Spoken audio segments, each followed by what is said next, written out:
Halo Aris, apa kabarnya? Halo Kak, Alhamdulillah kabar baik. Ya, hari ini kita akan ngobrol-ngobrol tentang perjalanan karir kamu dari awal hingga akhirnya kamu mendapatkan julukan The Spider Woman. Oke. Nah, menurut kamu gelar Spider Woman ini apa sih maknanya untuk kamu? Buat saya itu suatu penghargaan dari masyarakat kepada saya, kepada cabang olahraga saya panjat tebing, kepada kita semua. Ya, secara nggak langsung saya juga menyampaikan ada nih olahraga panjat tebing gitu kan, yang didominasi sama kaum laki-laki, tapi ada wanita yang bisa berprestasi. Nah, saya pengen ngajakin juga sih para wanita buat ikut gabung di panjat tebing, buat raih prestasi dan juga buat terus berolahraga untuk kebugaran diri sendiri. Menurut kamu, itu seberapa penting peranan ketangkasan atau kegisitan untuk mencapai kesuksesan? Khusus di panjat tebing, kebetulan Indonesia kan posturnya kita kalah dengan di luar negeri gitu kan. Orang luar negeri, orang Eropa itu lebih tinggi-tinggi dan gede badannya, nah kitanya kecil. Jadi kita harus mempunyai satu kelebihan, dan kelebihan kita adalah agility, kecepatan kelincahan itu. Jadi kalau kita punya satu kelebihan itu, kita manfaatkan buat meraih prestasi. Nah, berarti itu penting ya, selain agility, kemampuan untuk beradaptasi dengan perubahan pada saat latihan yang di sini, terus nanti kompetisi di luar sana itu pasti kan akan berbeda ya? Kalau buat saya pribadi ya, saya ngalaminya itu penting karena kita harus dituntut untuk siap standby gimana pun keadaannya. Jadi kayak lebih mirip ke kayak tentara gitu ya, siap nggak siap harus siap. Jadi kita harus mempersiapkan diri sebaik mungkin karena kita udah latihan bertahun-tahun. Masa iya di kompetisi yang hanya 1-2 hari kita mau dikalahin gitu aja. Jadi kita latihannya mungkin di Indonesia kayak cuaca, contohnya cuaca itu panas, tapi kita di luar negeri sana kan adem, sejuk gitu kan, dingin kadang malam. Tapi gimana caranya kayak itu jangan jadiin satu masalah.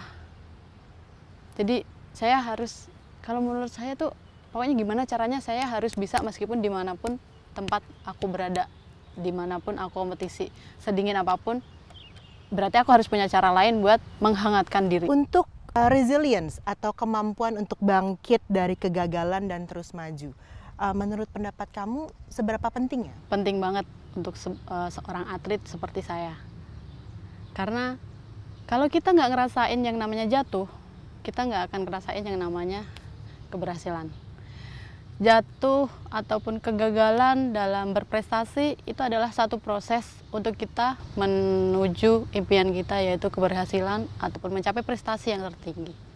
Jadi itu sangat penting buat saya. Mungkin buat atlet lain pun juga sama, itu penting sekali. Nah, Aris kan sudah mulai menggeluti bidang olahraga ini kan sudah cukup lama ya? Sudah berapa tahun tuh sekarang? Aris berkecimpung di dunia panjat tebing SMP naik ke kelas 2. Itu baru mulai kenal dunia panjat tebing. Kemudian menekuninya baru setelah mau ke kelas 3 kalau nggak salah dulu gitu. Udah lama sih, udah 12 tahun saya di dunia nih, di dunia panjat tebing. Nggak nyangka, lama ya. Iya. Rasanya kayak masih muda aja sekarang. Aduh. Oke. Dulu sebelum jadi atlet panjat tebing, Aris tuh jadi atlet lari. Dari SD sampai SMP itu. Tapi nggak pernah juara di tingkat provinsi. Sedih. Tapi waktu masuk ke dunia panjat tebing, ada kompetisi nasional, Aris dapat perak nomor 2 kemarin. Itu ya Allah, kok dunia panjat tebing ini saya bisa di nasional. Oke lah, ya udah saya tekunin aja sampai sekarang. Karakteristik seperti apa yang dibutuhkan untuk seorang atlet panjat tebing agar bisa menjadi cepat dan hebat? Karakteristik mungkin untuk di nomor speed ya. Kita harus mempunyai kelincahan agility itu, kemudian kita harus mempunyai kegigihan, kita harus mempunyai power, karena speed itu kita latihan bertahun-tahun hanya ditentukan cuma dalam satu waktu, satu hari kompetisi. Di start itulah kita harus mempunyai power yang besar. Apa yang membuat kamu menjadi begitu cepat dibandingkan dengan kompetitor kamu? Berlatih, berlatih dan berlatih, fokus, gak mau kalah. Kenapa juga saya bisa sampai di di titik ini? Karena dukungan kedua orang tua. Tanpa mereka saya nggak sampai di titik ini. Tanpa doa mereka saya nggak sampai di titik ini juga. Berapa kali seminggu kamu latihan? Oke, kita atlet. Kita fokusnya hanya latihan, latihan, dan latihan kompetisi. Kalau di atlet panjat tebing, latihannya dari mulai Senin, Selasa, Rabu, Kamis, Jumat, Sabtu, Minggu. Oke. Jadi 2 hari latihan, 1 hari libur, 3 hari latihan, 1 hari libur. Jadi total ya kita 5 hari latihan lah. Dari pagi, sore, pagi, sore. Berapa jam tuh per harinya? Kalau pagi biasanya kan kita jam 8 sampai ya setengah 12, jam 11 gitu. Habis itu istirahat jam 3 sampai menjelang maghrib. Kadang juga ada loh sesi malam. Oh, sesi malam juga ada? Nah, dari jam berapa? jam 7 sampai jam 8 aja. Oke. Nah, tantangan apa saja yang kamu harus lalui gitu untuk sampai akhirnya kamu bisa memenangkan gelar tersebut dan memenangkan juga di kejuaraan lainnya? Tantangan terberat sebagai seorang atlet mungkin ya Mbak Kak. Atlet itu kalau udah cedera pasti downnya tuh signifikan lah ya.